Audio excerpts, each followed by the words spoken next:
18 years ago, I gave birth to twins. Cedar and Scarlet. I was told to kiss their heads and nurse them, but I felt no love towards the screaming babies whose cries kept me up all night, a zombie stumbling to and from their crib. Eventually, I had to nurse them. But I always kept them at arm's length. I fed them, bathed them, sang and laughed with them. But I was a very good actress, and I was not in love. You're not my children. I strictly told little Cedar at 6 months. His eyes widened, like he was saying, "Well, I hate you too, Mommy." As my twins grew up, they became curious and perceptive. Cedar kept pulling away and making faces, until I gently held his shoulders. "Why can't we leave, Mommy?" I think Cedar adopted his mother's acting skills. I could tell when I picked him up, he was pretending to love me too. His words were enough to pull me back to reality, reminding me of my promise to myself. I would never love my children. At 8 years old, my twins hated interactive school. When our meals came through the metal hatch, Cedar stuck his head under. Since childhood, Cedar had referred to the person outside as the monster. "Hey!" he squeaked.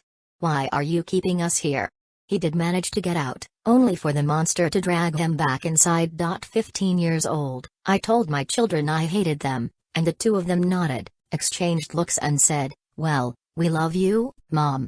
I had brought up talented, beautiful little liars. On their 18th birthday, the metal door slid open. I hugged my twins goodbye, told them not to look for me, and I did not love them.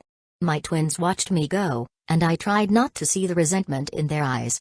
The tag around my neck flashed green, and the chip in my arm was cut out.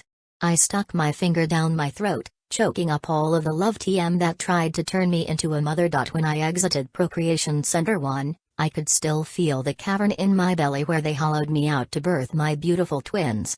But I didn't want them. When their daddy tried to escape with me, he was shot in the head. They were not my children, I thought, dizzily. I could already hear my daughter's fandom screams, sense the men in white dragging her toward 32, pushing Cedar into the room where he would learn the new law. The new history. And just like his father, he was authorized to give back to our great empire. Except they were not my children. So, I kept walking, each step agonizing, ripping my heart into pieces. They were not my children. But I was a liar.